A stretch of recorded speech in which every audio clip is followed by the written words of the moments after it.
Picture the largest inhabited castle on earth. 1,000 rooms. 13 acres of stone raised on a Norman mound above the Thames. 900 years of kings piled one upon another. The grandest fortress the country ever built. Now picture being cold inside it. Not a little cold. Cold enough that guests stood shivering through the evening and did not dare complain, because the Queen herself had ordered the rooms kept freezing. This is the story the postcards never tell.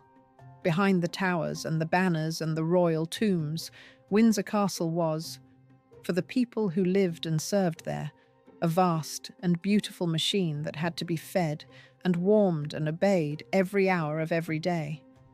And the woman who ruled it came in the end to call it a prison. If you love the truth that sits behind the famous walls, the way people actually lived inside the great houses of Britain, then subscribe and stay with me, because this one goes deeper into the stone than any tour ever will. Chapter 1. 1,000 rooms and nowhere to hide. There are castles built to be seen, and there are castles built to be lived in, and Windsor has spent 900 years failing to be both at once. It stands on a chalk bluff above the River Thames, about 20 miles west of London, grey and immense against the flat green country around it. From a distance, it is the very image of what a castle should be. The round tower rises over everything. The walls run for what seems like miles. Flags lift and fall above the battlements. It is the picture every child draws when they are told to draw a castle, and it is real, and people still live inside it. Come closer, and the numbers begin to press on you. Windsor is the oldest and largest occupied castle in the world. It has been a royal residence for more than 950 years, longer than any other inhabited castle anywhere on the earth. It covers about 13 acres of ground, roughly 500,000 square feet of building, and within that vast footprint, it holds something in the region of 1,000 rooms. Those are not numbers a mind can really hold. 13 acres is a farm. 1,000 rooms is a small town's worth of doors. This is not a house. It is a walled settlement, laid out along a ridge and divided into 3 great zones that the castle calls wards. At the western end lies the lower ward, and its heart is St. George's Chapel, the spiritual centre of the whole place and the burial ground of kings. In the middle stands the middle ward, dominated by the round tower rising on its ancient mound of earth. At the eastern end sits the upper ward, and here are the state apartments, the great ceremonial rooms, and the private apartments where the sovereign actually lives. Each ward is a world of its own, and the distances between them are real. To walk from your bedroom in one ward to your dinner in another could mean crossing a stretch of stone that in an ordinary town would carry you past dozens of houses. The scale is not a charming detail for a guidebook.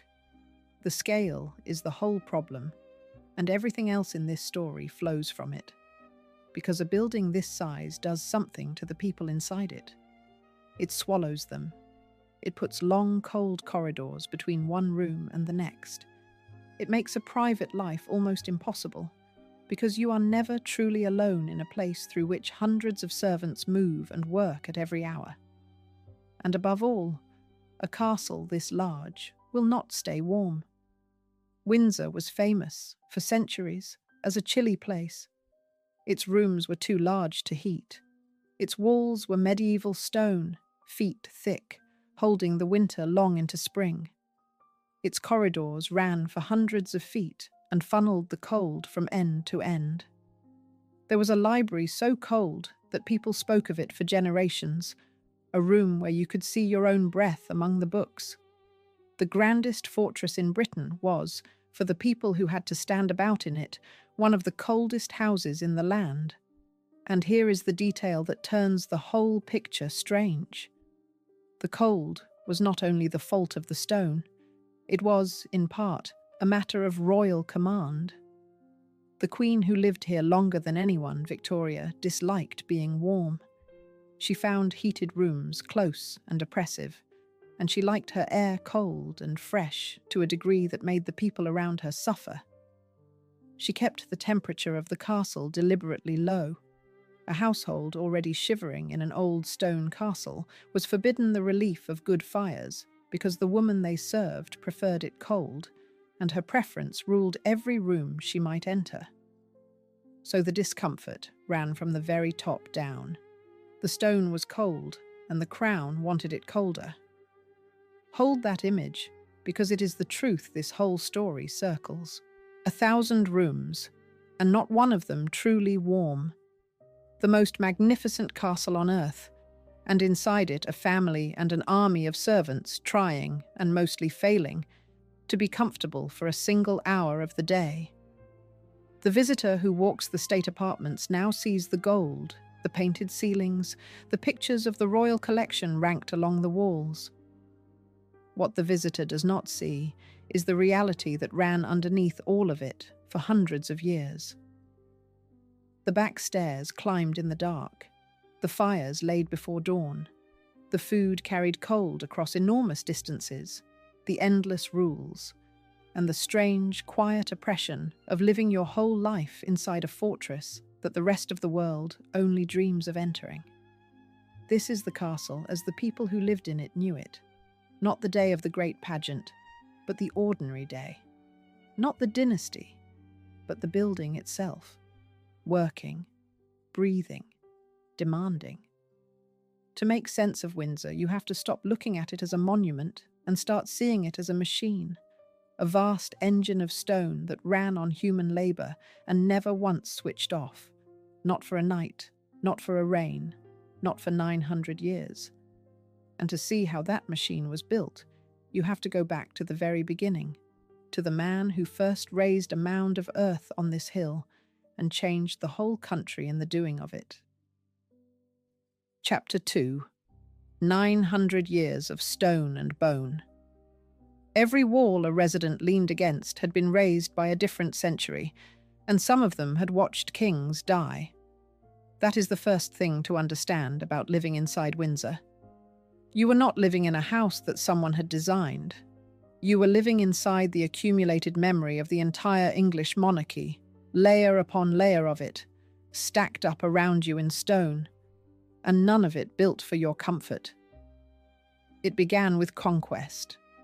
Around the year 1070, in the raw years after he seized England, William the Conqueror threw up a ring of fortresses around London to hold down the country he had taken by the sword. Windsor was one of them, chosen for its high ground above the Thames. The very first castle here was not the grey stone giant of today. It was a structure of timber and earth, a great artificial mound heaped up by hand and crowned with a wooden tower, thrown up on the exact spot where the round tower stands now. And here is the strange, quiet fact that sits under everything. That mound is still there, beneath the stone. Every king and every queen who has ever slept at Windsor has slept on a hill of Norman earth, raised by the men who conquered England nearly 1,000 years ago. The timber gave way to stone across the 12th and 13th centuries. Kings named Henry raised the great walls and the round towers, and the shape of the castle hardened from a wooden fort into a fortress of grey stone that could withstand an army. For its first 2 centuries, Windsor was, above all, a stronghold, a place of defence, and its life was the hard, practical life of a working castle. But then came a king who saw in Windsor something more than walls and soldiers. Edward III was born inside the castle in 1312, and when he came to reign, he set out to remake Windsor as a palace of chivalry, the most splendid seat of kingship in the land. It was here, in Edward III's reign, that he founded the Order of the Garter, the oldest and most senior order of knighthood in the country, and Windsor became its spiritual home. From then on, the castle was woven through with the ceremony of knights, their stalls and their banners, their oaths and their processions.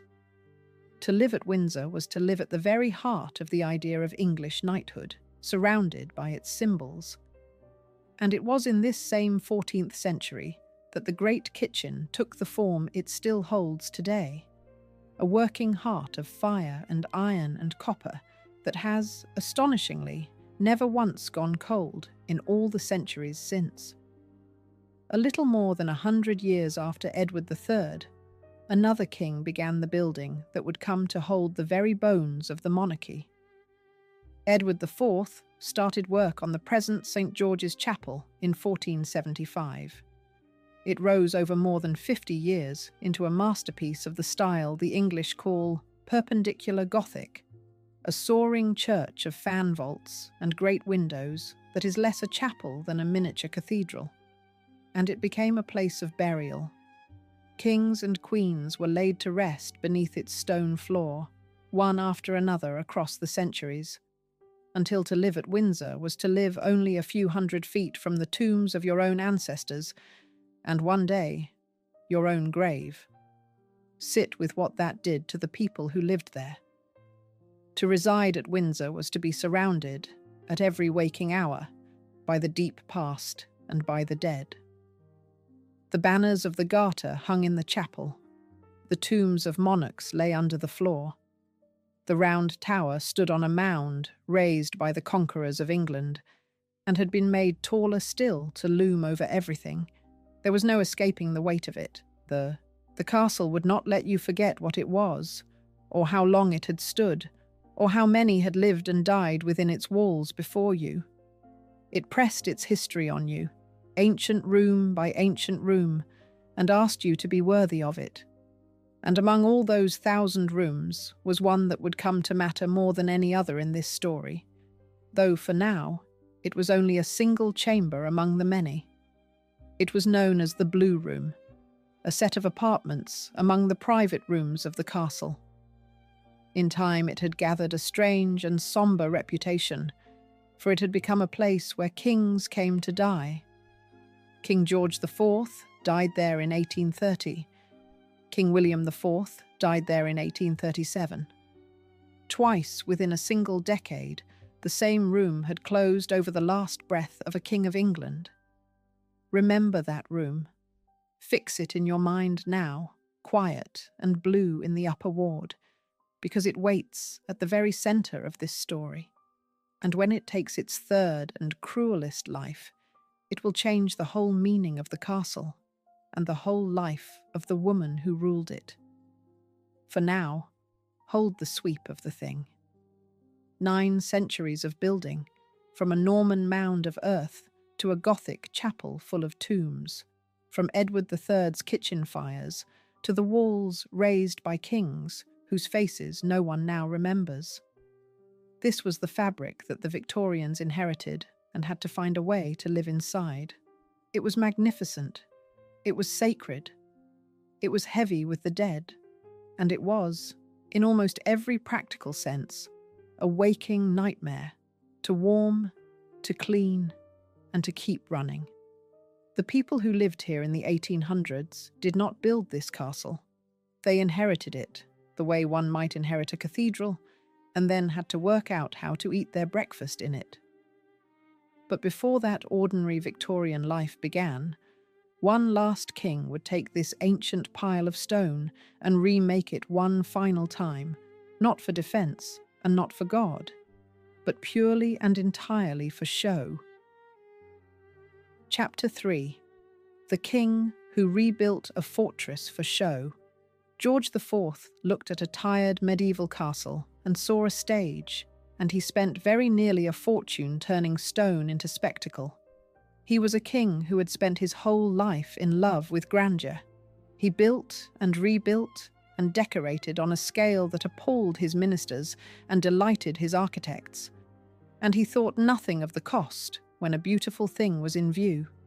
When he came at last to Windsor, he found a castle that had grown shabby and unfashionable across the centuries, a fortress whose romance had faded into damp and draughts and old-fashioned rooms. The real castle no longer matched the idea of a castle that lived in his head. So he resolved, with all the force of a king who never counted the cost, to make the real thing look like the dream. From 1824, he handed the work to an architect named Geoffrey Wyatville. The man had been born plain Wyatt and had added the grander sounding syllable to his own name to suit the scale of his ambitions. King and architect were well matched, both men who thought big and spent freely. Parliament was asked for money to begin the work and voted an opening sum of £300,000. It was an enormous grant, the kind of figure that could have built a town. It was also, as it turned out, nowhere near enough. By the time the work was finally done, the transformation of Windsor had cost close to £1 million. Hold that number against the world it was spent in, because the contrast is the whole point. £1 million in the reign of George IV was a sum beyond the imagining of almost every person then alive. A labourer in those years might earn perhaps £25 across an entire year of hard work if he was in steady employment at all. Set the two figures side by side. The rebuilding of one royal castle swallowed the lifetime earnings of many thousands of working men. It was spent not on defence, for Windsor had not been a serious fortress for centuries and faced no enemy. It was spent not on the poor, and not on the chapel, and not on the kitchens where the servants toiled. It was spent on silhouette. On the way, the castle would look against the evening sky, on the first breathtaking sight of it from a distance. And what Wyatville built with that river of money still shapes every photograph taken of Windsor to this day. His boldest single stroke was the round tower. He judged the old medieval tower too squat and low for the drama the king wanted, so he raised it, crowning the ancient stump with a hollow upper story of stone about 33 feet high. It was, in a sense, a piece of scenery, a stone crown added not for any soldier or any purpose of defence, but for the eye alone. And it worked. At a distance, the tower now loomed vast, commanding the skyline for miles across the flat country, holding its own against the whole wide landscape. The most recognisable outline of Windsor, the one the whole world pictures, is a theatrical edition raised for a king who loved a good view. He did more. He built the great gateway that still carries the king's name, and he aligned the raised tower so that it opened a clean sightline straight down the Long Walk, the immense avenue that King Charles II had planted long before, running 3 straight miles to the south and some 240 feet wide. He drove a grand corridor along 2 whole sides of the quadrangle in the upper ward, a long covered gallery that let the household move through the state and private rooms without stepping out into the wind and rain of the open courts. And in 1829 he tore into St. George's Hall and remade it in a romantic Gothic manner into one of the largest and most magnificent ceremonial rooms in all of Europe, a space fit to seat an emperor and his whole court. The king moved into his still unfinished castle in 1828, 2 years before he died, unable to wait for the completion of the dream he had commanded. The work went on without him, year after year, long after his death, until Wyatville himself died in 1840, by which time a young queen was already on the throne of England. What George IV left behind him was the most theatrical royal fortress in the world, a medieval castle sharpened and heightened and dressed and gilded until it looked less like the fact of a castle than like the very idea of one. But here is the truth that all the grandeur was built to hide, and it is the truth the rest of this story will prove. Wyatville built for effect, not for comfort. His great cold halls and his long processional corridors made the castle far more magnificent and in almost every practical way harder to live in. A grand corridor is a beautiful thing to walk down and a miserable thing to heat.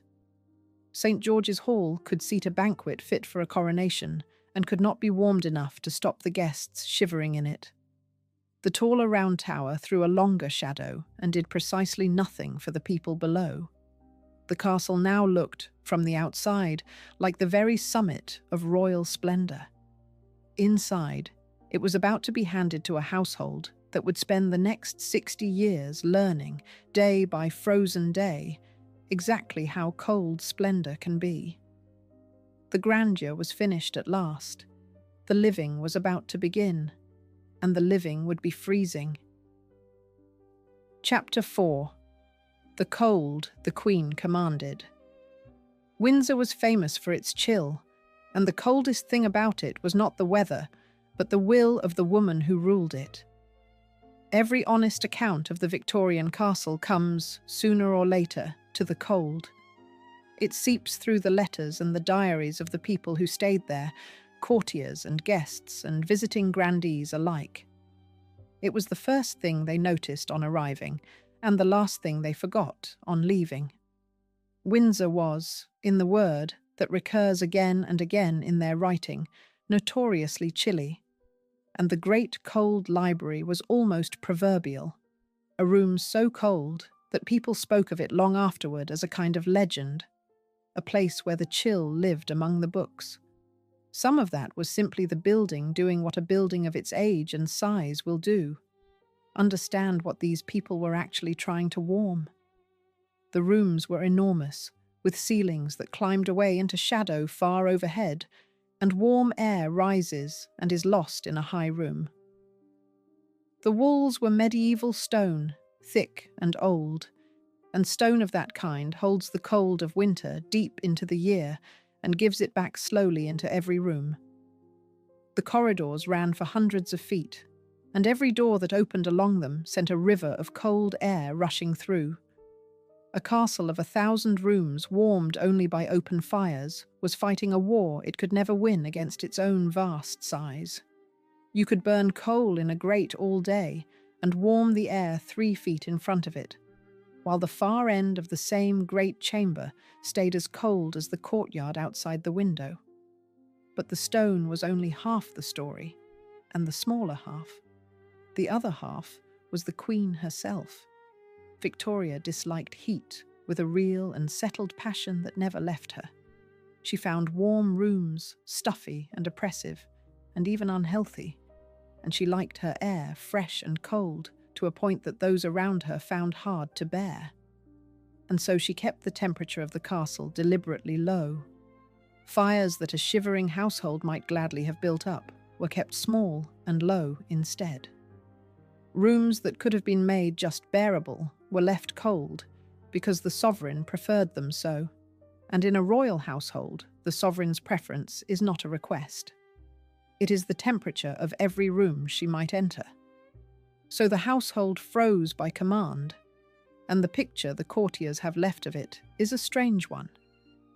Here were some of the grandest people in the entire country, dressed in silk and velvet, and their orders and decorations, standing through the long Windsor evenings, half frozen to the bone, their hands cold, their feet colder still, and not one of them daring to say a single word about it.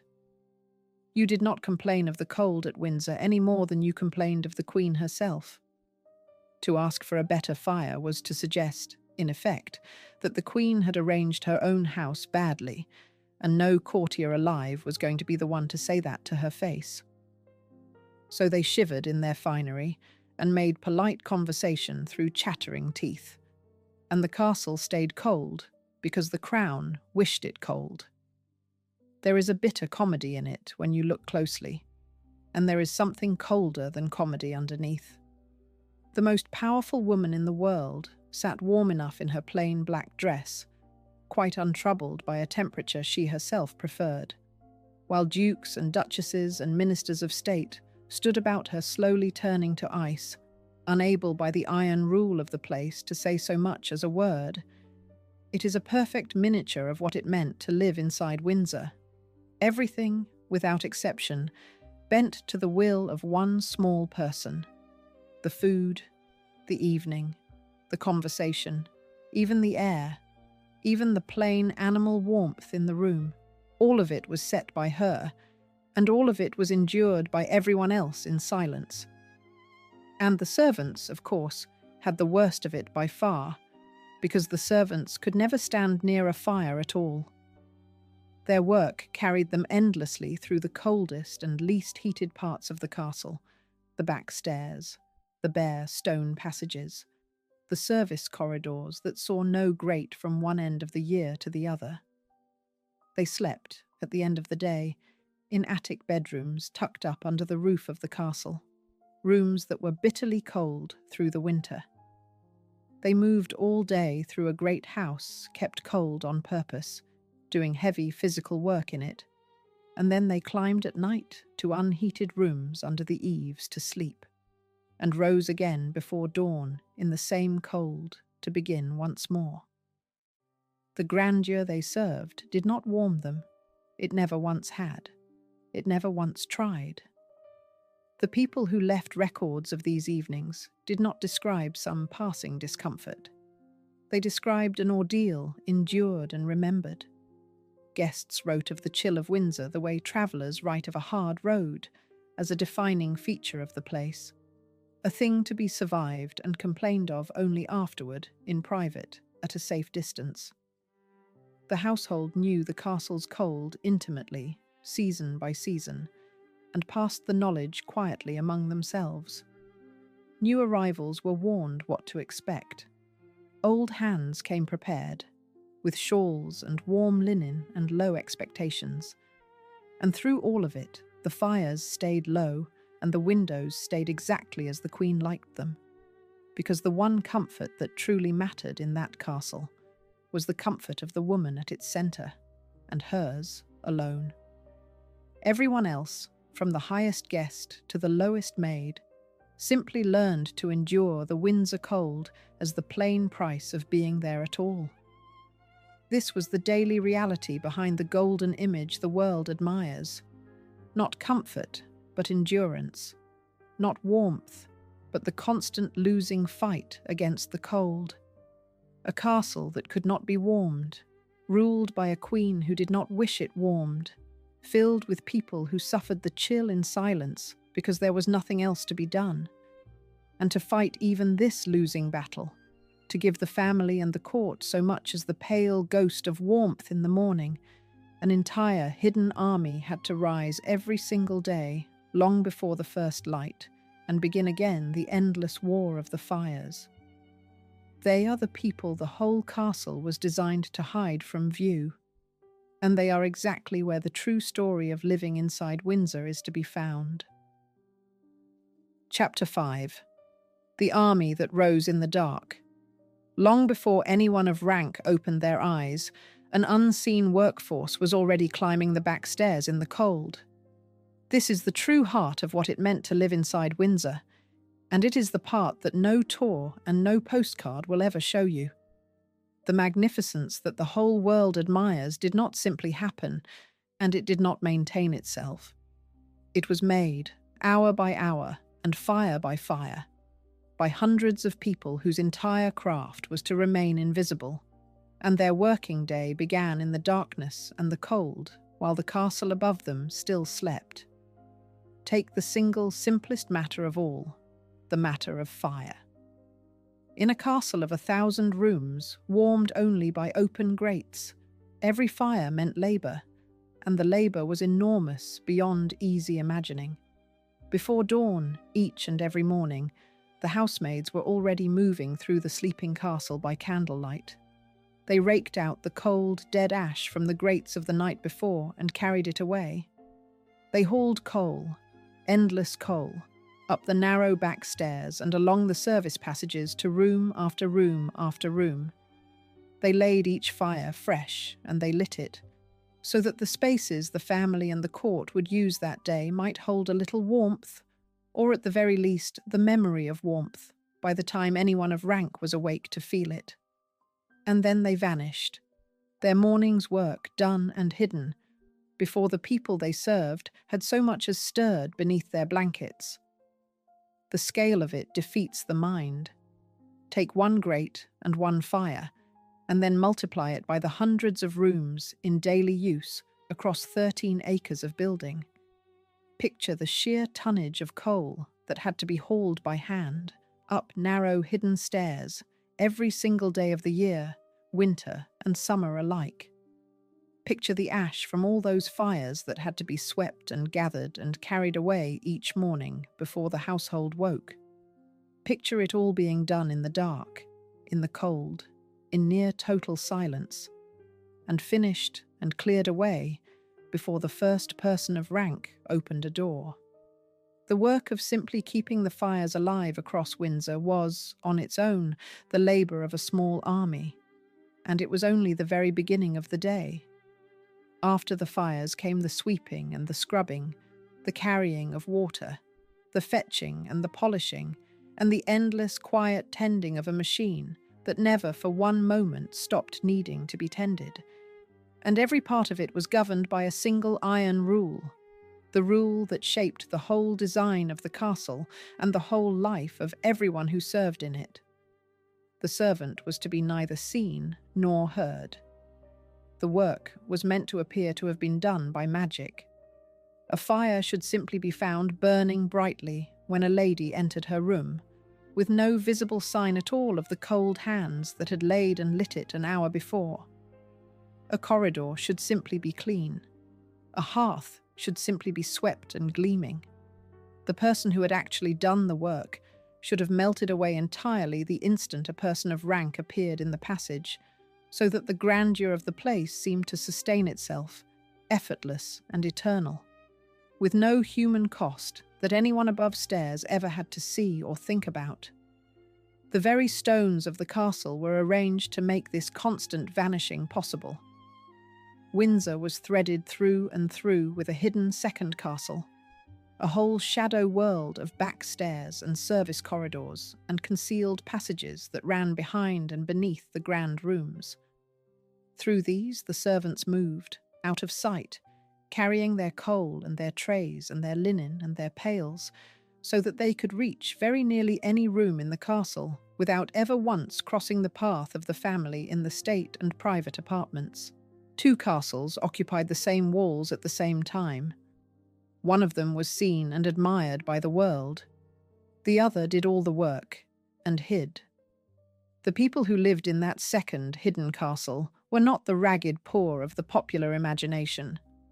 They were a highly ordered establishment with its own rigid hierarchy, every rank in its place, part of a royal household that across all the residences of the crown employed more than 1,000 servants, with hundreds of them at Windsor alone. At the top were the upper servants who ran whole departments and would no more carry a coal scuttle than the Queen would. Below them ranged the great body of the staff, the housemaids and the footmen and the scullery staff who did the heavy physical work of the place. Individual figures do surface now and then from the record. A woman named Eliza Jane Thornton served as housekeeper here for the best part of 40 years, a reign in its own right. Another, Marianne Skerritt, was the Queen's own principal dresser and confidential servant for a quarter of a century. But beneath and around such names stretched the great invisible workforce whose whole skill in life was to be nowhere at all when they were looked for, and everywhere at once when they were needed. And the fires were only the first of the morning's demands. Water had to be carried up for washing, jug by heavy jug, to rooms that had no plumbing of their own. Rooms had to be swept and dusted and set to rights, grates cleaned, the breakfast things prepared far below in the kitchens and carried up through the cold passages while they were still warm. Every small comfort that the family would take entirely for granted on waking had already cost some servant an hour of hard labour in the dark. The ease of the people above stairs was built, morning after morning after morning, on the early rising and the aching arms and the frozen hands of the people below. Theirs was the truest experience of living inside Windsor, truer than any king's. Not the banquet, but the cold stair climbed by candlelight before dawn. Not the ceremony, but the coal and the ash and the enforced silence. They gave their strength and their years and their whole working lives to a building that was designed, stone by stone, to pretend that they did not exist. And they did it in a castle kept cold on purpose, for modest wages, in conditions that the grandeur above them never once had to think about. And nowhere did the strangeness of their labour show more plainly, or travel further through the cold, than in the long journey of a single royal dinner from the fire to the fork. Chapter 6. The long, cold journey of a royal dinner. The finest food in the kingdom was cooked in a room so far from the table that it had lost its heat before it ever arrived. If you want to grasp, in one clear and unforgettable picture, what 1,000 rooms actually does to ordinary human life, then follow a single dinner as it travels through Windsor Castle. It is the whole problem of the place laid out on a plate and carried away down a corridor. Begin where the food itself began, in the great kitchen. It is one of the true wonders of the castle, and one of its best kept secrets, hidden away from the staterooms the visitors admire. Windsor's great kitchen is the oldest working kitchen in all of Britain. It has been in continuous use for more than 650 years, since the reign of Edward III in the 14th century, the very king who founded the Order of the Garter and was born within these walls. Think on that unbroken span. For 6 centuries and more, without a single break, fires have burned in that one room, and food has been carried out of it to the tables of kings. Empires have risen and fallen in less time than that kitchen has stood at its work. Under George IV, himself a famous lover of fine food and a gourmand of legendary appetite, the great kitchen was fitted out in the highest style, hung with a great gleaming array of copper pots and pans, a whole battery of cookware whose descendants still hang on its walls to this very day, catching the light. From this ancient room poured food on a scale that is genuinely hard to picture. For a great state banquet, the kitchen produced hundreds of separate dishes, course upon course, enough to feed a whole court and its guests in the full and staggering splendour that such an occasion demanded.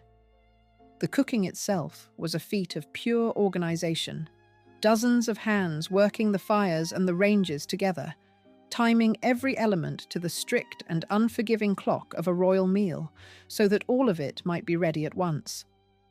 And then, the very moment the food was ready, the second and far stranger labour began.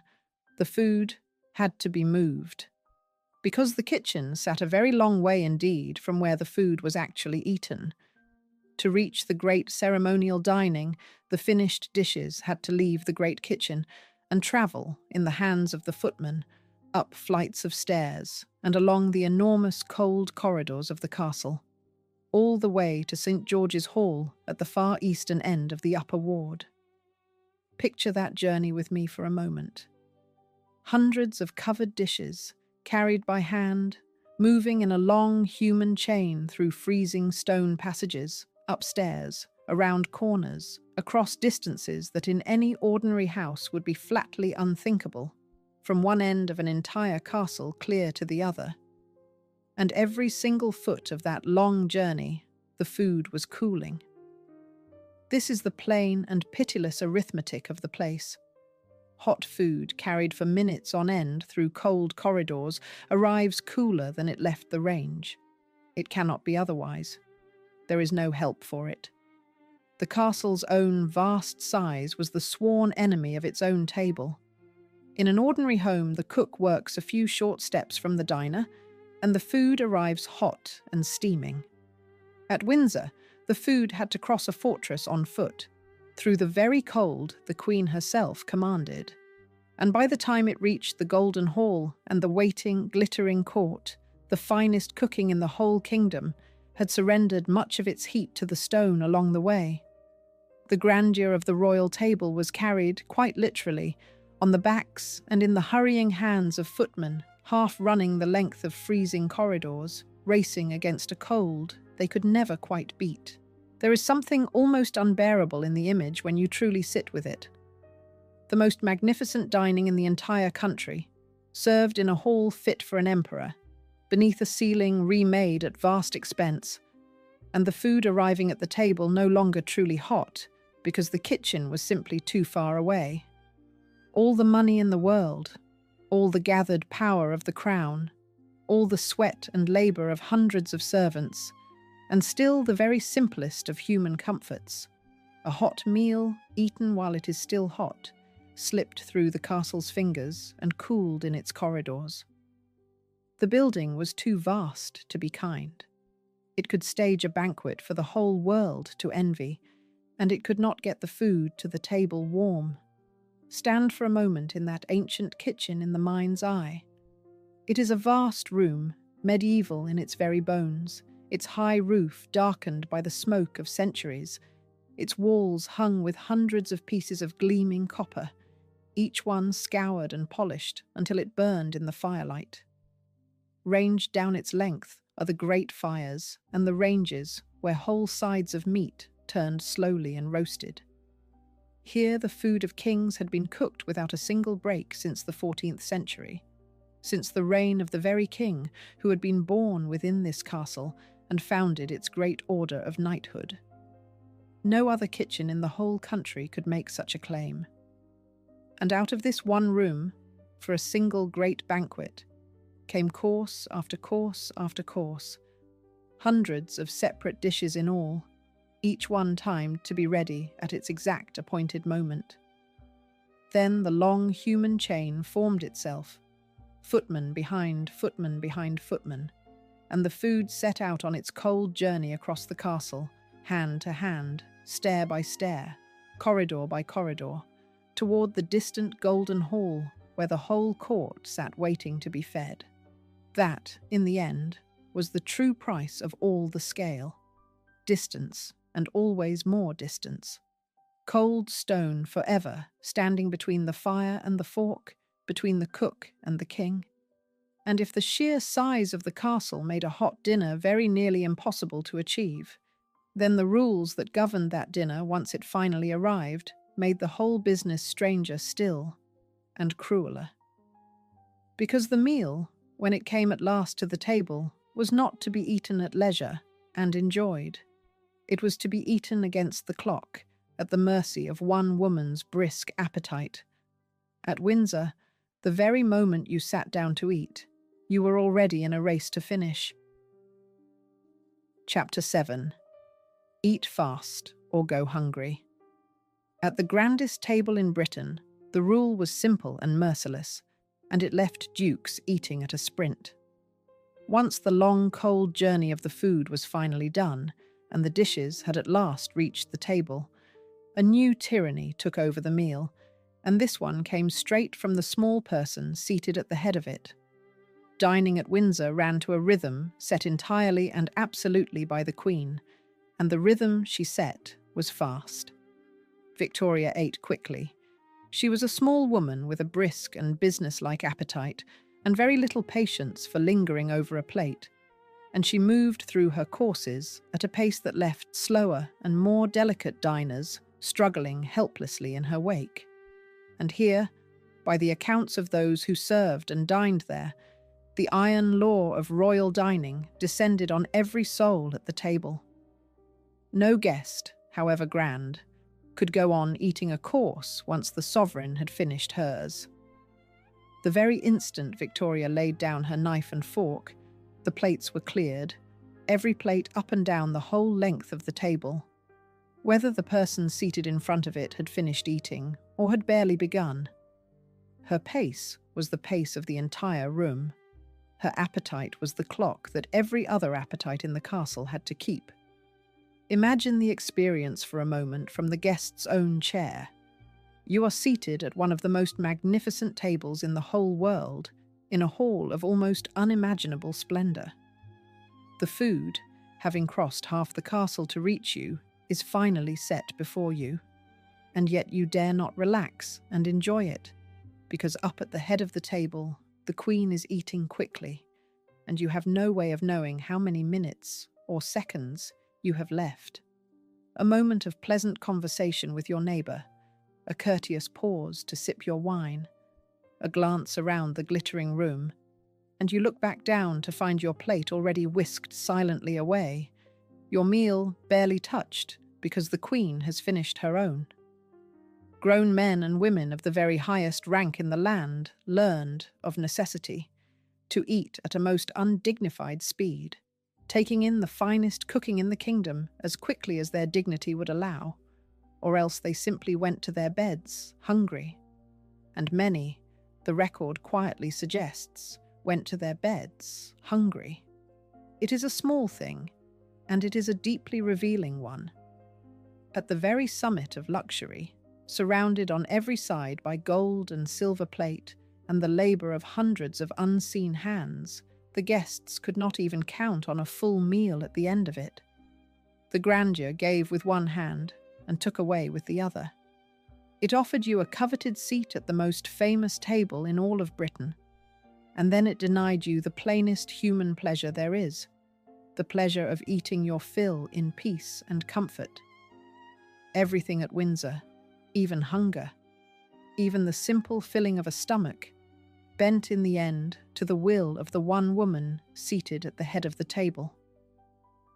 And the rushed meal was only the beginning of the evening, because what followed the dinner was, by every single surviving account, an ordeal of a wholly different and slower kind. The Windsor evening was long, and it was crushingly, famously dull. Once dinner was cleared away, the household withdrew to sit and to wait and to endure. There was quiet, careful conversation, kept always to the narrow range of subjects the Queen found acceptable and pleasing. There was needlework for the ladies. There were card games and gentle parlour games of a mild and repetitive sort. And there was, above and beneath all of it, the waiting. Because no one at all, however grand, however tired, could rise and leave for their bed until the Queen herself chose to rise and withdraw for the night. And until she did, the whole household was held fast in place, marooned together in the cold drawing rooms, making the same careful conversation and watching the slow hands of the clock. By the memory of those who lived it, the etiquette of the place reached down into the very smallest of gestures. Ladies of the household were reprimanded for so much as walking outside the castle walls without a proper chaperone at their side. Certain subjects, anything touching on scandal or unpleasantness, could not be spoken of at all within earshot of the younger princesses. The Queen, who had, in her grief, withdrawn from so much of public and political life, nonetheless watched over the private conduct of her own household with a close and famously exacting eye, and the household knew it well and behaved accordingly at every hour. To serve at Windsor was to surrender your evening, your appetite, and even your freedom of ordinary speech to the timetable and the tastes and the moods of the one person you served. The dullness of those long evenings has to be understood as its own kind of hardship. These were not idle people by nature. Many of them were used to the busy social world of London, to theatres and parties and free and easy conversation. At Windsor, all of that fell away. The talk was careful, and the entertainments were mild, and the slow hours crawled, and beneath the surface, courtesy ran a low and constant tension, the shared awareness that the Queen was always watching, that a single wrong word or a careless subject might bring a quiet and lasting reprimand. Grown men and women of high rank sat through evening after evening of gentle games and stifled talk, longing for their beds and unable to seek them, held fast in place by the simple fact that the sovereign had not yet chosen to rise. It was comfort of a kind, this, with its warmth and its food and its company. And it was also, in its own quiet and gilded way, a cage. This was the great machine at its most complete and most total. High and low, duke and housemaid alike, every single person inside the castle had given their whole day over to its rules and its clock. The servant rose in the black cold of the morning to lay the fire. The courtier froze through the endless evening and ate his dinner against the clock. And all of it, without exception, turned around one small woman dressed in black.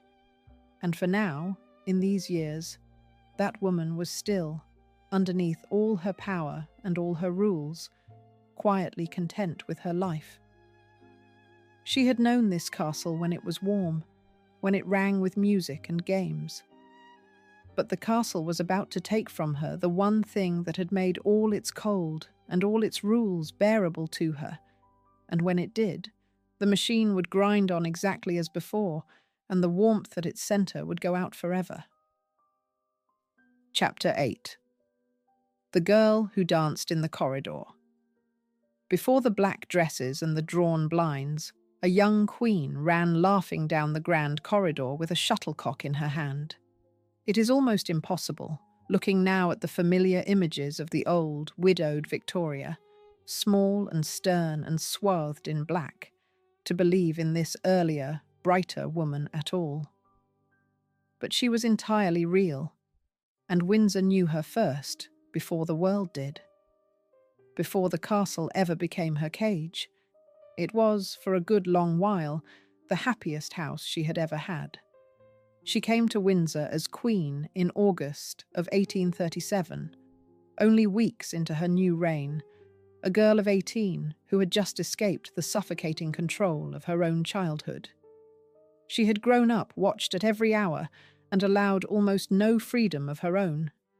And now, suddenly, she was queen of the greatest empire on earth and mistress of her own houses. And in those first bright years, the ancient grey castle was, to her, a place of youth and freedom and pure delight. She celebrated her 20th birthday within its walls in 1839, and she danced almost until 2 o'clock in the morning, a young queen with the whole long span of her reign and her life still ahead of her, spinning through the small hours in a castle blazing with candlelight. This is Windsor, as almost no one ever pictures it. Not a mausoleum at all, but a ballroom full of music. She filled the great grave corridors of the place with play. In the very grand corridor that Wyatteville had driven along the quadrangle, that long and dignified gallery built for the solemn passage of the court, the young queen played battledore and shuttlecock, an early form of the game that would become badminton, knocking the feathered shuttlecock back and forth down the whole length of the corridor with her companions and her laughter echoing off the ancient stone. Picture it clearly. The most solemn processional space in the entire castle, the corridor meant for slow ceremony, filled instead with the sound of a girl at a lively game, the shuttlecock rising and falling under the high ceiling. The castle that would one day close over her like a tomb rang in those early years with the bright sound of her happiness. Then came Albert into her life, and the happiness deepened from the pleasure of a girl into something settled and profound and adult. She spent her honeymoon at Windsor in 1840, after her marriage to the man who would swiftly become the entire centre of her world. The castle became the seat first of a young marriage, and then of a swiftly growing family. Her son, Prince Alfred, was born within its walls in 1844, and he holds a small distinction all his own, for he was the only one of her 9 children not born at Buckingham Palace, so that Windsor alone among all her houses could claim a royal birth of that first generation. And at Christmas, the cold old castle was utterly transformed, hung with the decorated German trees that Albert had lovingly brought over from his own homeland, glowing from end to end with candles and gifts and family, warm at last, truly warm, with the life of a young family growing up inside it. Windsor became, in these golden years, a true home in a way that the great cold fortress had no natural right to be. 5 of the royal children would in time be married from the castle, their weddings filling St. George's Chapel with celebration and flowers and joy rather than with mourning and tombs. Foreign sovereigns and princes came to stay as honoured guests, and the state apartments blazed with light for them. St. George's Hall set out for its banquets. The whole vast machine of the castle turned for once toward joy rather than mere duty. For 20 years, the castle, standing at the very centre of the greatest empire the world had ever seen, was also, quietly and privately, simply the place where one woman happened to be happy. The freedom of those years meant so much to her because of what she had only just come out of. She had grown up watched at every hour of the day and the night, allowed almost nothing that was truly and privately her own, kept close and kept controlled by the adults who ruled her childhood. She had been watched and steered and allowed almost no will of her own. And then, almost overnight, in that summer of 1837, she was queen, and the whole of Windsor was hers to run through as she pleased. Small wonder that she danced until nearly 2 in the morning. Small wonder that she filled the solemn processional corridors with the sound of a game. For the first time in the whole of her life, there was no one left to tell her to be still and quiet and good, and the great castle, for all its famous cold, felt to her like the widest liberty she had ever known. The rooms without number that would one day close around her like a prison felt, in that summer of 1837, like freedom itself. There lies the cruel symmetry at the very heart of her long story. The same walls that gave the girl her first taste of freedom would give the widow her last and longest confinement, and only the years stood between the two. It could not last, and part of what makes it so hard to look back on now is that no one in those bright candlelit rooms had any idea how short the warmth would prove to be. The dancing girl of 1839, the radiant young wife of 1840, the mother watching the candles flicker on the German Christmas tree, none of them could see the December night that waited, patient and dark at the far end of it all.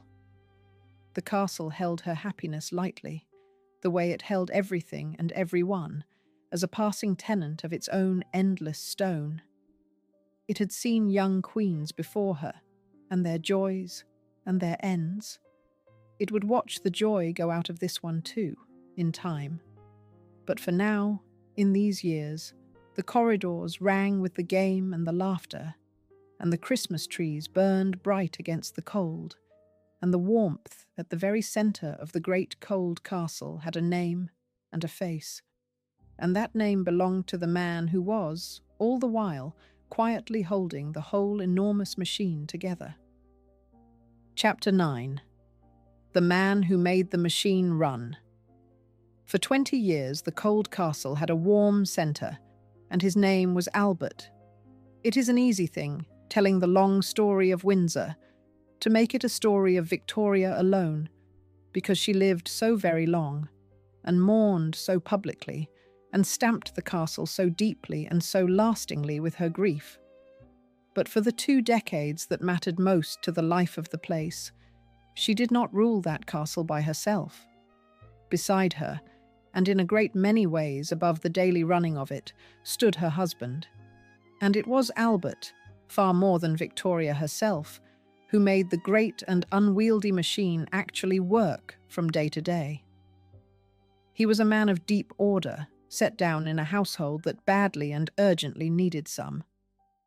When Albert first came to Windsor as a young husband, the management of the whole royal establishment was a tangle of ancient offices and overlapping duties, a system that had grown up haphazardly over centuries and been truly reformed by no one. The household was divided among several great officers of state, whose responsibilities crossed and clashed and contradicted one another at every turn. No single person truly held the running of the vast place in one clear pair of hands. It was wasteful, it was confused, and it was very nearly impossible to command.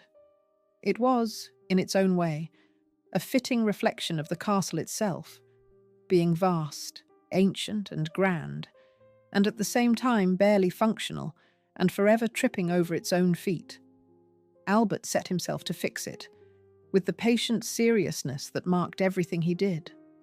Working closely with a shrewd and trusted court advisor, a baron named Stockmar, he drove through a real reform of the household around the middle of the 1840s.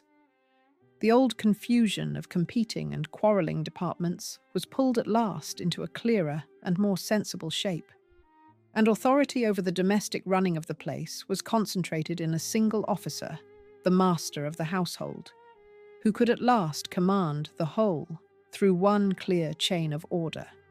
It was unglamorous work of the deepest kind, the sort of quiet administrative labour that never once makes its way into the grand paintings or the pageants or the histories. And it was also, quietly, one of the most genuinely important things that anyone ever did for the daily lived reality of the castle. Albert took a machine that ran badly and patiently made it run. And he did a great deal more than simply reform the systems and the chains of command. He warmed the place through, in every sense but the literal one. It was Albert who brought in the Christmas trees and the whole cherished custom of a close and loving family Christmas. It was Albert whose restless energy and deep seriousness gave the household a real centre and a real purpose beyond mere routine. He took a keen and active interest in very nearly everything: the ordering of the household, the customs of the family, the upbringing of his 9 children, and his interest ran through the whole castle like warmth running through a pipe. The years of his marriage to Victoria were, by common agreement, the years when Windsor was most fully and truly alive. And that was very far from an accident. He was, in person, the reason for it. There is a quiet and painful irony sitting at the heart of it that this story cannot pass by. The cold castle, the great fortress that no fire on earth could ever truly warm, had at its very centre for 20 years a man who was, in every single way that actually mattered to the people around him, its one real source of warmth. He organised it. He enlivened it. He gave the endless grinding machine a mind and a will and a heart. The housemaids still rose in the freezing dark to lay and light the fires. Yes, but it was Albert who gave the whole enormous place its reason to burn at all. Take him out of the picture, and the fires would still be lit each morning, and the food still carried cold along the corridors, and the rules still kept to the letter. But the warmth at the very centre of it would be gone, and there would be nothing and no one to put in its place. Look at the sheer range of what he took on, and the picture sharpens further. Albert concerned himself with the ordering of the great household and the customs of the family, with the upbringing of his children and the running of the place around him. He gathered advisers around him and read their reports and sat late over the business of the household when he might easily have rested. It was he, more than any other person, who did so much to make the decorated Christmas tree an English custom during the 1840s, carrying the warm domestic rituals of his German boyhood into the very heart of the English court, and through the court out into the wider country beyond. He was, in a deep sense, forever trying to make the vast, cold institution around him more human, more ordered, more like an actual home. The reform of the tangled household was only the largest and most lasting single piece of a much wider effort, the patient effort of a serious and tireless man to bring warmth and sense to a place that resisted both by its very nature. For 20 years he very nearly succeeded, and the castle's best and brightest years were the true measure of how far he had got. That is precisely what makes what came next so utterly devastating, and it is exactly why this chapter has to stand before that one. To feel the full crushing weight of Albert's death, you first have to understand clearly how very much he had been quietly holding up all along. He was the husband Victoria loved beyond all reason and all measure, of course. But he was also the man who had taken a cold and unwieldy and half-broken castle and made it, for 20 years, into a working home, the quiet, steady engine humming away behind its very best years. When he went, Victoria lost her whole world in the space of a single night, and the castle, at the very same moment, lost the one person who had ever made it more than a beautiful, cold, and empty shell. Both of those terrible losses happened in the same room, on the same dark December night, and after that night, neither the woman nor the castle would ever again be what they had been. The room was the Blue Room, and its hour had finally come. Chapter 10. The Room Where the World Ended.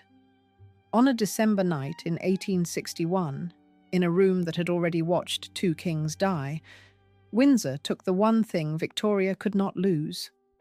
For all its 1,000 rooms and its 13 acres and its 900 years, the whole story of the great castle now narrows down, sharp and terrible, to a single chamber. The Blue Room among the private apartments, the very room where George IV had died in 1830 and William IV in 1837, was about to claim its third, and by far its most terrible life. Albert had been unwell through that whole autumn, ailing and weakening, and his illness deepened steadily and frighteningly as the December cold came down on the castle. The doctors of the day gave it a name: typhoid fever, though what exactly it was that took him has been argued over by physicians and historians alike in every year since.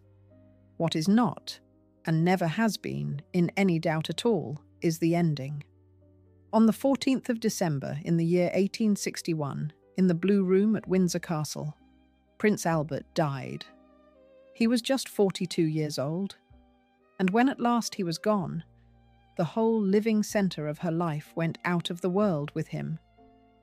It is very nearly impossible to overstate what this one single death did, both to the woman and to the castle that held her. Victoria was herself 42 years old, with the better and longer part of 40 years of her reign still stretching out ahead of her, unimaginably long. And in the space of one December night, she was transformed utterly, from a wife into a widow who would never, for the whole remaining span of her long life, come out of her mourning.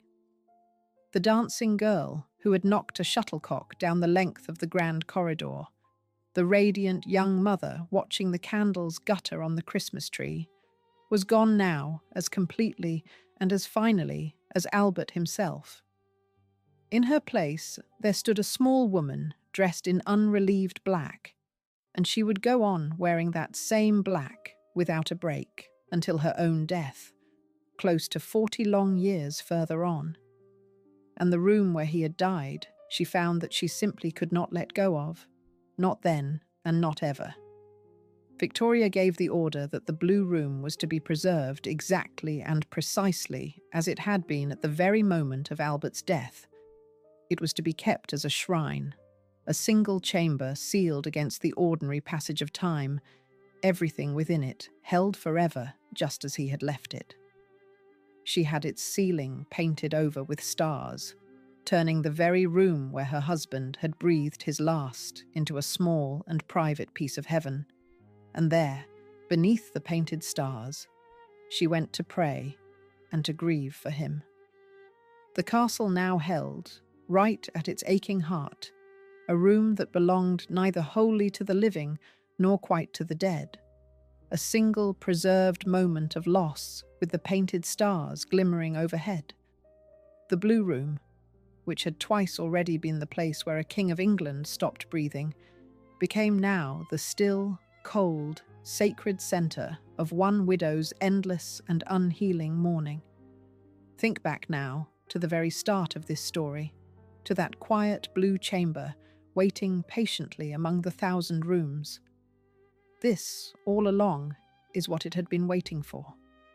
2 kings had died within it before, and their deaths, sad as they were, had been the ordinary passing of old men who had reigned their allotted span and gone at last to the tombs beneath the chapel floor.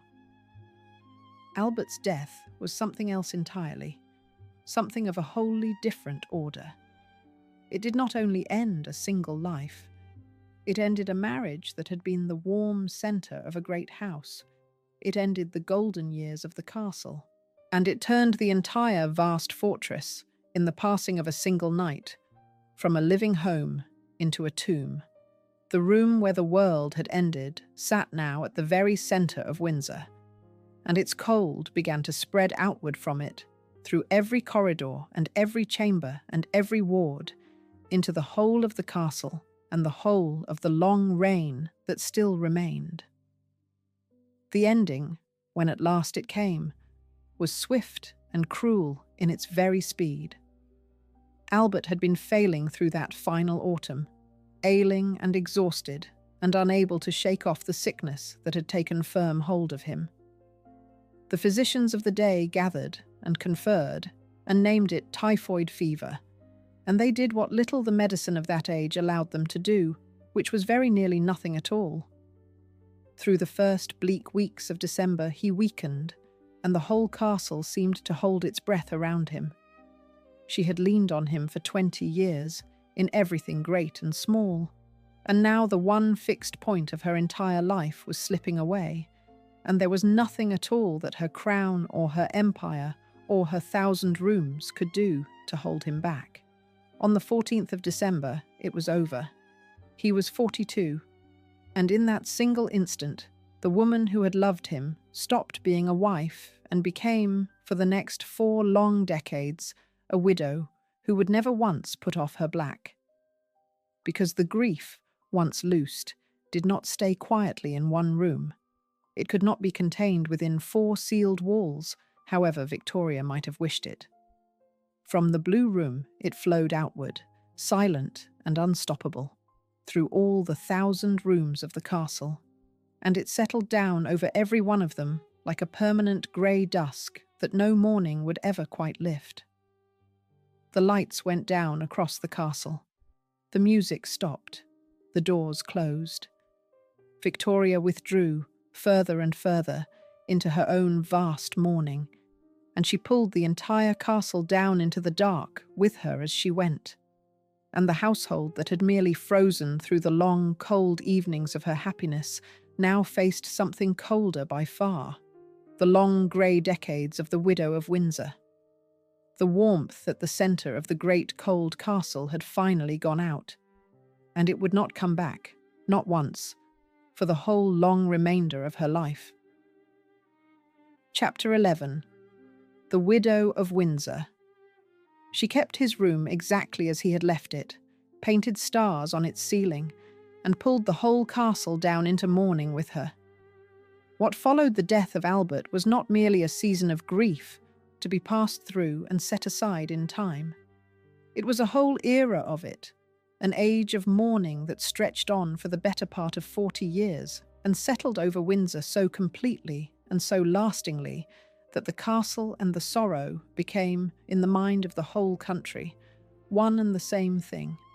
From that December night in 1861 until her own death in 1901, Victoria wore her mourning without a single break, and the castle wore it faithfully along with her, year after grey year. The very name that the country gave her in these years tells you all you need to know. She became known, everywhere, simply as the Widow of Windsor. She withdrew from public life so completely, and for so many years on end, that it began at last to draw real and open anger from her own people. Here was a queen who would not be seen, who hid herself away inside her great grey castle of grief, while her subjects waited below and her ministers despaired above. A monarch drawn back so far from the visible business of monarchy that some began to question aloud what a hidden sovereign was even for. She retreated from London and from ceremony and from the ordinary visible duties of the crown, and she did all of her retreating inside these walls, so that Windsor became the seat not of a bright and working court, but of one woman turned wholly and permanently toward her dead husband and her own vast sorrow. Inside the castle, The household now lived out its days in the long, unbroken shadow of that grief. The evenings, always long and always dull, grew longer still and greyer than ever. The lights seemed to go out of the rooms. The whole tone and temperature of the place was set, absolutely, by the small black figure at its centre, who kept the rooms as cold as they had ever been, kept the rules and the etiquette as exacting as they had ever been, and kept the memory of Albert alive through 100 small daily observances that the whole household was expected to honour without fail or complaint. To serve at Windsor in these decades was to serve inside a working mausoleum, tending a great machine that still ran on exactly as before, still lit its fires in the dark, still carried its cold dinners the length of the corridors, still kept its servants unseen, but had lost every last trace of its joy, in a castle draped from one end to the other, in one woman's endless mourning. And Victoria herself, across these long grey years, came to feel the castle exactly as this whole story has been describing it from the first stone. The place that had once been her ballroom and her honeymoon and her warm family home became, in her own words, something entirely and painfully different. She is recorded as speaking of Windsor now as prison-like, even as a dungeon. The grandest fortress in all of Britain, the very castle that the whole world envied and dreamed of, had become, to the one woman who knew it most intimately of all, a place of confinement and gloom and grief, a cage of stone with 1,000 rooms in it, and not a single one that could offer her any comfort. The castle had finally shown its truest face to the person best placed to see it, and its truest face was cold and closed and unspeakably sad. There is a terrible completeness to the way it all comes together in the grey figure of the Widow of Windsor. Everything this story has traced, from the very beginning, gathers and resolves in her. The cold that the Queen once commanded for her own comfort is now the deeper cold of her grief, filling every room to the ceiling. The 1,000 rooms that offered her no privacy now offer her no comfort either, only distance and echo, and the long walk from one empty chamber to the next. The rigid rules and the endless waiting evenings have hardened now into the fixed rituals of mourning, kept and repeated year upon year without end. The castle that took 20 warm years to become a home took just a single cold night to become a tomb, and then it stayed a tomb, faithfully, for 4 full decades. The building had won, in the end. It had turned even a queen, even the most powerful woman in the world, into its prisoner. The country did not suffer her long absence in silence forever. As the years of seclusion stretched on, and the Queen stayed hidden away behind the walls of Windsor and her other retreats, the murmuring against her grew steadily louder and sharper. People began to ask openly what a sovereign was even for, if she would not be seen. There was grumbling in the press and in the streets, and even open talk, in certain quarters, of whether the country truly needed a monarchy at all, if the monarch meant only to hide herself away in her grief and leave her people to wait. A queen who will not appear before her subjects strains the very bond that holds a throne upright. And for years together, Victoria strained that bond very nearly to its breaking point. And she did not seem to care in the slightest. The opinion of the living weighed almost nothing with her against the cherished memory of the dead. She had buried her whole heart in the Blue Room, and the judgment of the country beyond the castle walls simply could not reach her there. And she kept, through it all, right at the aching heart of the great grey place, the Blue Room, sealed and starred and preserved, the room where her whole world had ended, tended and dusted and prayed in, for the rest of her days on earth. And around that one still room the great machine ground on exactly as it always had, the fires lit in the black cold before dawn, The food carried lukewarm across the endless corridors, the servants melting away silently at the approach of any person of rank. The castle simply did what it had always done, and always would. It ran. It endured. It swallowed the warmth of every living person inside it, and gave back, in exchange, only magnificence and cold.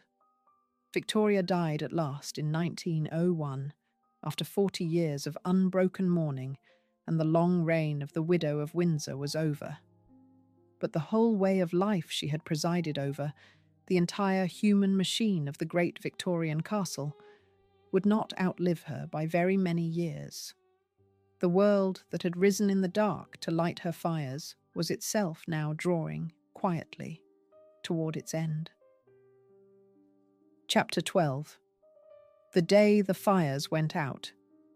The world of the fire laid before dawn did not end in a single morning, but it ended, and with it a whole way of living inside stone. Victoria's death in 1901 closed the longest chapter in the modern life of the castle. And though no calendar could ever mark the exact day of it, the way of living she had so long presided over was already, quietly, beginning to pass out of the world. The great Victorian machine, that vast establishment of hundreds of servants rising in the black cold to fight the endless nightly war of the fires, belonged body and soul to a world that the new century would slowly and surely take apart. The change came, as such deep changes so often do, not with a single dramatic stroke, but through the quiet, creeping arrival of machinery. Across the decades that followed the old Queen's death, the modern conveniences that had already transformed ordinary homes crept at last into the thick medieval fabric of the castle. Central heating began to do, imperfectly and unevenly at first, what 1,000 open fires had never once truly managed to achieve. Electric light spread slowly through the rooms, replacing the candles and the lamps that had been trimmed and carried and tended by hand for so many generations. Piece by piece, year by year, the new technologies that needed no human army to keep them running found their way into the ancient walls of Windsor. And piece by piece, as they did, the human army that had kept the place alive grew smaller. For the great resident household of the Victorian model simply could not survive the century that was now unfolding. The whole world that had produced it and made it possible, a world of abundant cheap labour and rigid unquestioned class, and a seemingly endless supply of hands willing to rise before dawn for small wages, was breaking apart at the seams. The wars of the new century tore through it. The changing shape of society undid it. The rising cost of servants and the steady falling away of their supply worked against the old establishment from every side at once. The hundreds who had once staffed the castle dwindled away year on year. The back stairs grew quieter, and the great invisible army that had climbed those stairs in the dark for century upon century began, at long last, to disappear from the castle for good. And with that army went a whole way of life, one that this story has tried its best to bring back up out of the shadows and into the light for a little while. The housemaid rising before dawn to rake the cold grate and carry the coal and lay and light the fire, all so that a single room might hold a little warmth before its occupant so much as woke. The footman half running the length of a freezing corridor with a covered dish held before him, forever racing the cold. The whole vast and intricate choreography of hidden labour that had kept the great cold castle running for so long, that had conjured its grandeur into being hour by hour out of nothing but human strength and human hours. All of it faded slowly away as the machines quietly took over the work. What the wiring and the boilers replaced was never merely inconvenience. It was an entire world of human beings. It is worth pausing, just here, on what was truly lost in all of this, because it was never the castle itself. Windsor stood exactly as it had always stood, untouched and unmoved in its ancient stone. What was lost was the human machine that had lived inside it, the particular vanished reality of living in a 1,000-roomed fortress in the age before mechanical warmth and mechanical light, when every single thing, every fire, every meal, every last scrap of comfort in all those rooms had to be made by hand and carried by hand through the cold. That whole reality is gone now, as completely and as finally as the candles that once lit the halls. The castle remembers a great deal within its walls, but it does not remember warmth because it so rarely held any to remember. What it remembers instead is the ceaseless labour that fought the cold, and that labour, at last, is finished and still. The people who had lived that hard and hidden life left very little of themselves behind. They were meant, after all, to leave nothing at all, meant to vanish clean from every room, to do their heavy work by a kind of seeming magic and then disappear before they could be seen. History itself was built, in a sense, to forget them, and it very largely has forgotten them.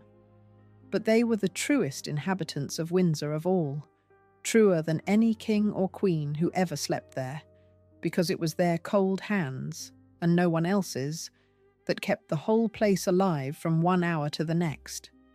When the fires finally went out for good, when the last of the old Victorian establishment gave way at last to the machines, something passed out of the castle that no restoration and no fortune could ever bring back again.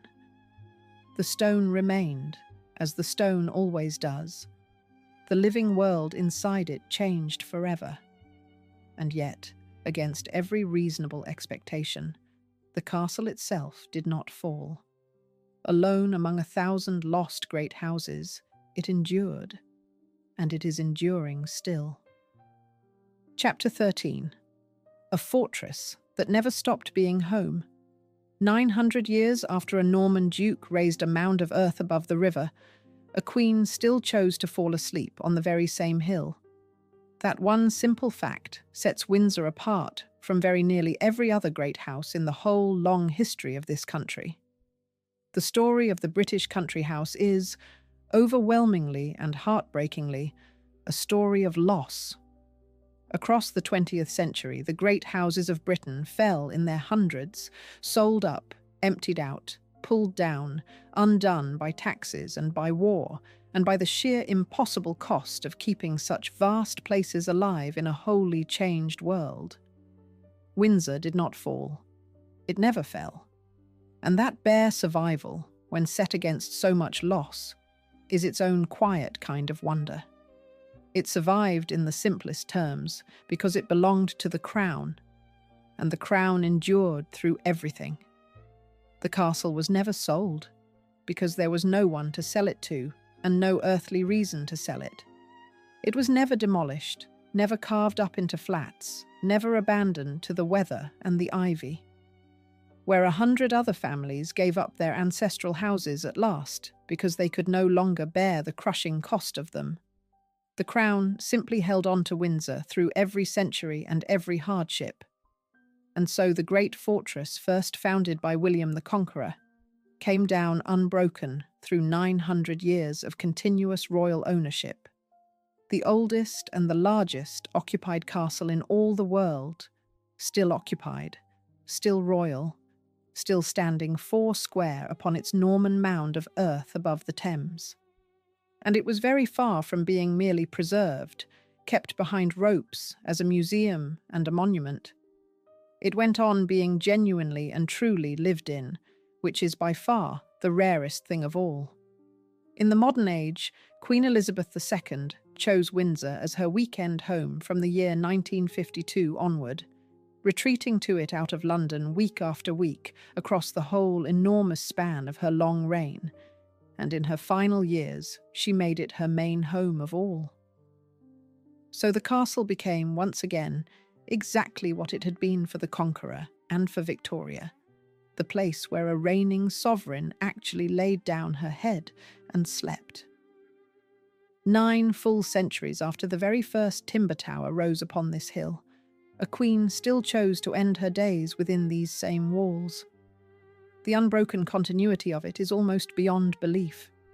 No other castle anywhere on the earth can claim a thing remotely like it. Walk through Windsor now, today, and the deep past is everywhere around you, intact and unbroken. The Round Tower still wears the hollow crown of stone that Wyatville raised upon it for George IV, commanding the whole skyline for miles, exactly as that spendthrift king intended it should. The Long Walk still runs its 3 straight and stately miles away to the south. St. George's Chapel still holds the tombs of monarchs beneath its worn stone floor, and the bright banners of the Garter still hang above the stalls. St. George's Hall still stretches its great length along the upper ward, and in the very heart of the castle, the great kitchen is still there, and still at work after more than 650 years of unbroken service, the oldest working kitchen in all of Britain, its gleaming copper pans from the reign of George IV still hanging on its walls, its fires still burning in the very place where the cooks of Edward III once stood and sweated. The visitor who comes to the castle today sees almost all of the grandeur and almost none of the true cost of it. They walk the state apartments and admire the painted ceilings and the pictures of the royal collection ranged along the walls. They stand in the great gilded rooms and feel the immense weight of the history pressing gently down on them. But what they do not see, and cannot see, is the second castle, the hidden one, the whole shadow world of back stairs and cold stone passages where the real and endless work was done. They do not see the freezing rooms that lay just behind the state splendour. They do not see the long, cold distances the footmen ran with the cooling dishes held before them. They do not see the blue room, kept sealed and starred for 40 years as a shrine to a dead prince. The castle shows the world its splendid face and quietly keeps all its secrets, exactly as it was always so carefully designed to do. For the survival, remarkable and moving as it truly is, does not change in the slightest the deeper truth that this story has followed faithfully from the very first stone. Windsor endured, yes, but what it endured as was a machine, and a cold one at that. It outlasted a full 1,000 lost and lamented great houses, and it did so on precisely the same hard terms it had always demanded of everyone within it, which were distance and labour and the quiet swallowing of human warmth. The ancient stones survived down all the centuries because they were the crown stones, and the crown does not die. But the comfort, the ease, the warmth was never once there to survive in the first place. And in that wide gap between the fortress that lasted very nearly forever and the warmth that never lasted so much as a single season, lies the final and the truest truth of what it really meant to live a life inside Windsor Castle. Chapter 14. The warmth that had to be carried. The visitor sees a fairy tale on a hill, and never the freezing corridors where real people ran with cooling plates so a family could live the dream. That gap between what the great castle shows to the world and what it hid so carefully away is where this whole story has lived from the beginning, and it is where it now has to end. Because Windsor, in the last reckoning, is not really a story about kings and queens at all. It is a story about the true cost of grandeur and about exactly who it was that paid it. Gather up in your mind, one last time, what the castle actually was to the people who lived inside it. 1,000 rooms, and not one of them ever truly warm. A fortress grown so large that a hot dinner could not so much as cross it without surrendering its heat to the stone. A cold commanded down from the very throne and endured in frozen silence by dukes and duchesses, too frightened of the queen to so much as ask for a better fire. An invisible army rising every day in the black cold of the morning to lay the fires and haul the coal, and then to vanish again, unseen and unthanked. so that the great magnificence of the place might seem to run itself as if by magic. And at the very centre of it all, a queen who had known this castle as a bright ballroom and a honeymoon and a warm family home, and who then came to know it, for 40 long years, as a prison and a dungeon and a tomb. That is the reality that sits behind all the postcards. That is what it was really like to live inside Windsor Castle. The deepest truth of the whole place is that grandeur on such a scale is not comfort, and it never once was. The world looks up at Windsor and sees the very summit of splendour, the castle that every child draws, the fortress that every visitor on earth dreams of entering just once. But the people who actually lived and served within its walls saw something else entirely. They saw cold grey stone and long freezing distances, and rules without end or mercy. They saw a building grown so impossibly vast that it defeated every human attempt to make it kind or warm or homely. 1,000 rooms, they learned, brought no privacy at all, and brought no warmth either, only echo and separation, and the settled certainty that you were never quite alone and never quite comfortable in any single one of them. And the great magnificence that the world so envies was never conjured up out of nothing, and never sustained itself. It was made by hands, and it was carried by hands. The warmth in the grandest fortress in all of Britain did not fall gently from heaven. It was carried, fire by single fire, up the cold back stairs before dawn, by housemaids whose names history did not trouble itself to keep or record.